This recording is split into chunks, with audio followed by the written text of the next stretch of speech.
Welcome to tech cookies. நாம் இன்றைக்கி இந்த வீடியோவில் என்ன பார்க்க போகிறோன்னா, ப்ரெஸ்டீஜ் இண்டக்ஷன் ஸ்டவ் அன்பாக்சிங். அது எப்படி இருக்குது, எப்படி யூஸ் பண்ணுறது அப்படின்ற ஃபுல் டீட்டெயில்ஸ் இந்த வீடியோவில் பார்க்க போகிறோம். வாங்க வீடியோக்குள்ளே போகலாம்.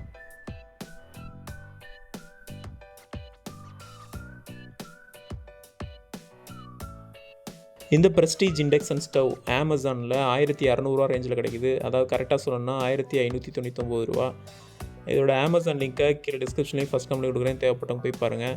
நம்ம சேனலில் ஏற்கனவே பிஜியனோட இண்டக்ஷன் ஸ்டவ்வையும் அதுக்கப்புறம் பட்டர்ஃப்ளையோட இண்டக்ஷன் ஸ்டவ்வையும் அன்பாக்சிங் பண்ணி நம்ம வீடியோ போட்டிருக்கோம். அதோட லிங்க்கையும் கீழே டிஸ்கிரிப்ஷன்லேயும் ஃபஸ்ட் கமெண்ட்லேயும் மேலே ஐ பட்டன் எல்லாத்தையும் கொடுக்குறேன், தேவைப்பட்டவங்க போய் பாருங்கள். சில பிராண்டட் கம்பெனி சில மாடல்களுக்கு சில இந்த மாதிரி இண்டக்ஷன் ஸ்டவ்களுக்கு தனியாக ஒரு அட்டைப்பெட்டி யூஸ் பண்ணுறாங்க. இந்த பாக்ஸ் பார்த்தீங்கன்னா இது ஆன்லைன் பாக்ஸு. ஆஃப்லைனில் ப்ரெஸ்டீஜ் இண்டக்ஷன் ஸ்டவ்வே வாங்கினீங்கன்னா அது வேறு மாதிரி ஃபுல் டிசைனில் கலர்ஃபுல்லாக வரும். பாக்ஸ் மேலே பில் ஒட்டி அனுப்பிச்சிருக்காங்க. பார்சலே இப்படி தான் வந்தது. இதுக்கு மேலே அட்ரஸ் ஒட்டி உங்களுக்கு அனுப்பிச்சிருவாங்க. Stove 1200 watts. பிஜிஎன் நீங்கள் வாங்கினீங்கன்னா 1800 வாட்ஸ் கிடைக்கும். அதே மாதிரி பட்டர்ஃப்ளையில் நீங்கள் வாங்கினீங்கன்னா ஒரு 1700 வாட்ஸ் அந்த மாதிரி மாடல்லாம் இருக்குது. இது 1200 வாட்ஸ்ன்றது ரொம்ப ரொம்ப கம்மி. பட் நீங்கள் சமைக்கும் போது மேக்ஸிமம் நீங்கள் யூஸ் பண்ணுறதே 1200 வாட்ஸாக தான் இருக்கும். 1200 அதிகம் தான். 1000 வாட்ஸில் தான் நீங்கள் மேக்ஸிமம் டிஃபால்ட்டாக பிஜிஎன்லாம் செட் பண்ணியிருப்பாங்க. 1800லாம் வச்சிட்டோம்னா அடி பிடிக்கிற அளவுக்கு அந்தளவுக்கு ஹீட் வெளியேறும். பாக்ஸ்க்குள்ளே இண்டக்ஷன் ஸ்டவ்வும் யூசர் கைடும் தவிர வேறு எதுவும் இல்லை.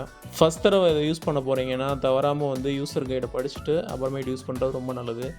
ரொம்ப பாதுகாப்பானது தான், அந்தளவுக்கு பயமானதுலாம் இல்லை. கேஸ் ஸ்டவ் விட ரொம்ப பாதுகாப்பானது, ரொம்ப சிக்கனமானதும் கூட. யூசர் கைடில் என்னென்ன எரர் வந்தால் எப்படி சமாளிக்கிறது, அதே மாதிரி என்னென்ன மாதிரியான பாத்திரங்களை யூஸ் பண்ணணும், எப்படி அதை ஆப்ரேட் பண்ணுறது, எல்லா டீட்டெயில்ஸுமே க்ளீனாக கொடுத்துருக்காங்க. பிஜியனோட பிளாஸ்டிக் குவாலிட்டி போக நல்லா இல்லை. அதாவது பெரிய பாத்திரங்கள் வச்சு நம்ம சமைக்க அதெல்லாம் சுற்றி உள்ள பாகங்கள்லாம் உடஞ்சிட்டு வர மாதிரி இருந்துச்சு. அதுக்காக நம்ம பட்டர்ஃப்ளை ட்ரை பண்ணோம். பட்டர்ஃப்ளையும் நல்லா இருந்தது. நீங்கள் அதோட அன்பாக்சிங் வீடியோவும் பார்க்கலாம். அதே மாதிரி நம்ம இப்போ ப்ரெஸ்டீஜ் வாங்கினதும் இதோட பிளாஸ்டிக் குவாலிட்டி நல்லாவே இருக்குது. அதையும் நம்ம அப்படியே இந்த வீடியோலேயே பார்க்கலாம். இந்த இண்டக்ஷன் அடுப்பை பார்த்தோன்னே ஃபஸ்ட்டு கான்ஸ் தான் தெரியுது. அதாவது இதோட ஒயர் லென்த்து வெறும் 2 அடி தான் இருக்கும் போல இருக்குது. ஸோ பக்கத்தில் ப்ளக் போர்டு அந்த இது இருந்தால் தான், சாக்கெட் போட்டிருந்தால் மட்டும்தான் நம்ம அதை யூஸ் பண்ண முடியும்.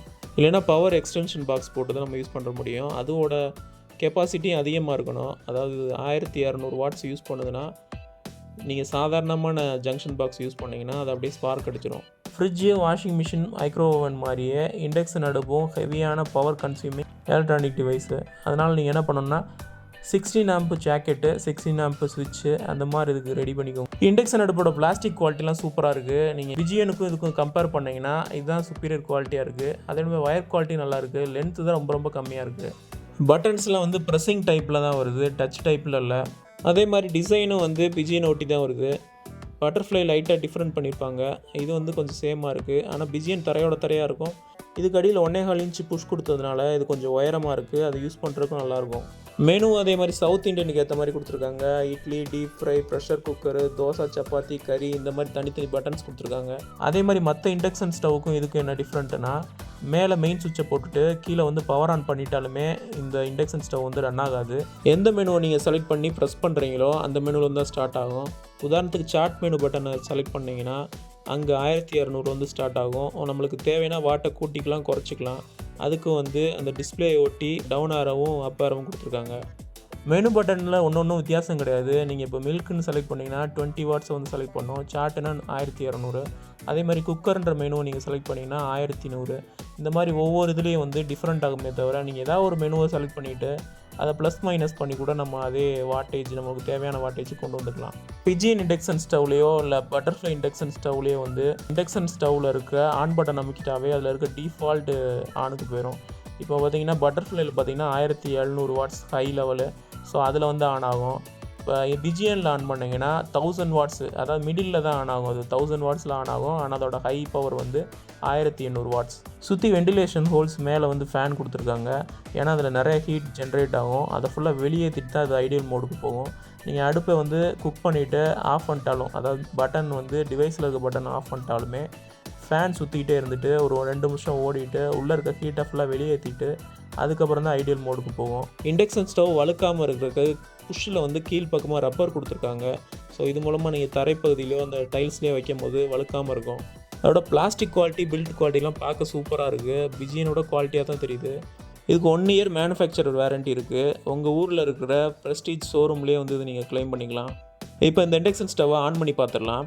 பவர் ஆன் பண்ணோம்னா அந்த 4 கோடு மாதிரி தான் வந்து நிற்கிது. இதுக்கப்புறம் நம்ம ஆன் பண்ணும்போது 00ன்னு வந்து நிற்கிது. ஏதாவது ஒரு சவுத் இண்டியன் அந்த மெனு பட்டனை அமுக்கின பிறகு தான் அதோட வாட் வந்துட்டு இந்த இண்டக்ஷன் ஸ்டவ் வந்து ரன் ஆக ஆரம்பிக்குது. அப்பையும் வந்து மேலே எதுவும் பாத்திரம் இல்லைன்னா ஈஓ அப்படின்னு ஒரு எரர் வரும். பாத்திரத்தை வச்சிட்டோம்னா அந்த ஈஓ எரர் சரியாயிட்டு அது ஹீட் பண்ணுற வேலையை பார்க்க ஆரம்பிச்சிடும். இது அலுமினிய பாத்திரம், காப்பர் பாட்டம் இதெல்லாம் வந்து சப்போர்ட் பண்ணாது. நீங்கள் வந்து எவர் சில்வர் இல்லை இரும்பு சட்டி தான் நீங்கள் இதில் வந்து யூஸ் பண்ணணும்.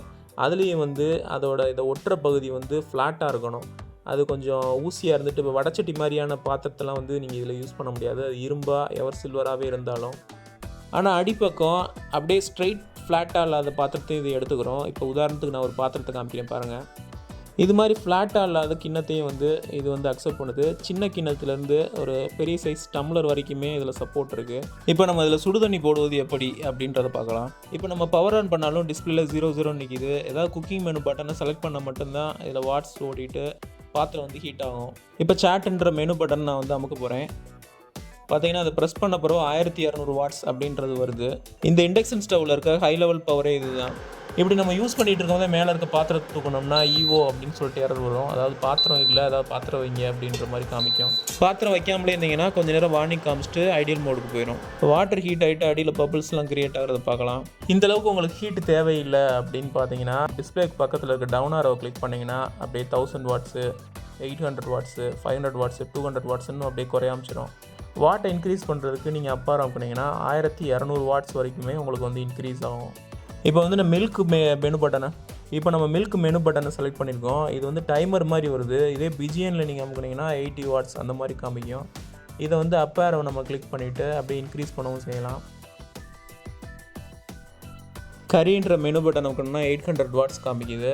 டீப் ஃப்ரைன்ற பட்டன் அமுக்கணும்னா 200 செல்சியஸ்ன்றதை காமிக்குது. ப்ரெஷர் குக்கர் அமுக்கணும்னா 1100 வாட்ஸ்னு காமிக்கும். தோசை சப்பாத்தி அப்படின்றத அமுக்கணும்னா டிசின்னு காமிக்குது. தண்ணி ஃபாஸ்ட்டாக கொதிக்கணும்னா நம்ம பழைய மாதிரி 1200 வாட்ஸ்லேயே வைக்கலாம். பார்த்திங்கன்னா பபிள்ஸ்லாம் பெருசாகிட்டு மேலே வர ஆரம்பிச்சிருக்கு. நல்லா ஹீட் ஆக ஆரம்பிச்சிருச்சு. ஃபாஸ்ட்டாகவும் ஆகும். இண்டக்ஷன் ஸ்டவ் வந்து கேஸ் அடுப்பை ரீப்ளேஸ் பண்ணுமானா கரண்ட்டு நம்மளதில் நல்லா இருந்துச்சுன்னா ஓகே. கரண்ட்டு சில சமயம் ஷட்டவுன்லாம் போட்டாங்கன்னா கரண்ட் அடுப்பு வச்சு எதுவுமே பண்ண முடியாது. கேஸுக்கு தான் நம்ம போய் ஆகணும். ஆனால் நீங்கள் பால் கொதிக்க வைக்கிறது, குழம்பு பண்ணுறது, வறுக்கிறது முதற்கொண்டு எல்லா ஐட்டமுமே இதிலே பண்ணிக்கலாம். இதுக்கான பாத்திரங்கள் மட்டும் சில பாத்திரங்கள் நம்ம எடுத்து கரெக்ட் பண்ணி வச்சுட்டா மட்டும் போதும். இதையே நம்ம கம்ப்ளீட்டாக யூஸ் பண்ணிவிட்டு கேஸை கம்மியாக யூஸ் பண்ணிக்கலாம். மேக்ஸிமம் கரண்ட்டையும் வந்து இது வந்து சேவ் பண்ணும். இதில் பவர் சேவரும் இருக்குது அப்படின்ற மாதிரி மென்ஷன் பண்ணியிருக்காங்க. நார்மலாகவே வந்து நீங்கள் இண்டக்ஷன் ஸ்டவ் வந்து வீட்டில் யூஸ் பண்ணும் போது கேஸும் நல்ல பில் வந்து நல்லா கம்மியாகும். அதே மாதிரி வந்து கரண்ட் பில்லும் வந்து உங்களுக்கு அதிகமாகவும் வராது. நீங்கள் பெரிய பாத்திரத்தில் அடியில் மட்டும் தண்ணி வச்சு கொதிக்க வச்சிங்கன்னா மேலே சுடாது. ஏன்னா அது பொருளை மட்டும் தான் ஹீட் பண்ணும், மேலே பாத்திரத்தை வந்து ஹீட் பண்ணாது. பாத்திரத்தில் மேலே வரைக்கும் தண்ணி வச்சு ஹீட் பண்ணிங்கன்னா தண்ணியில் இருக்க ஹீட் அந்த பாத்திரத்துக்கு போய் கண்டிப்பாக அந்த பாத்திரம் சுடத்தான் செய்யும். என்ன கேட்டால் கேஸை விட இது ரொம்ப யூஸ்ஃபுல்னு சொல்லுவேன். இந்த ப்ரெஸ்டீஜ் இண்டக்ஷன் ஸ்டவோட அமேசான் லிங்க்கை மேலே ஐ பட்டன், கீழே வந்து டிஸ்கிரிப்ஷன், ஃபஸ்ட் கமெண்ட் எல்லாத்தையும் கொடுக்குறேன். அதே மாதிரி பிஜிஎன் பட்டர்ஃப்ளை இண்டக்ஷன் ஸ்டவோட அன்பாக்சிங் வீடியோ லிங்க்கையும் மேலே ஐ பட்டன், கீழே டிஸ்கிரிப்ஷன், ஃபஸ்ட் கமெண்ட் எல்லாத்தையும் கொடுக்குறேன். தேவைப்பட்ட போய் பாருங்கள். இந்த வீடியோ உங்களுக்கு பிடிச்சிருந்துச்சுன்னா அந்த வீடியோக்கு ஒரு லைக் கொடுங்க. அதை உங்கள் ஃப்ரெண்ட்ஸோட ஷேர் பண்ணுங்கள். ஏதாவது சந்தேகம் இருந்துச்சுன்னா கீழே கமெண்ட்டில் கேளுங்க. எல்லாத்துக்கு மேலே டெக் சேனலை சப்ஸ்கிரைப் பண்ணுங்கள். தேங்க்ஸ் ஃபார் வாட்சிங்.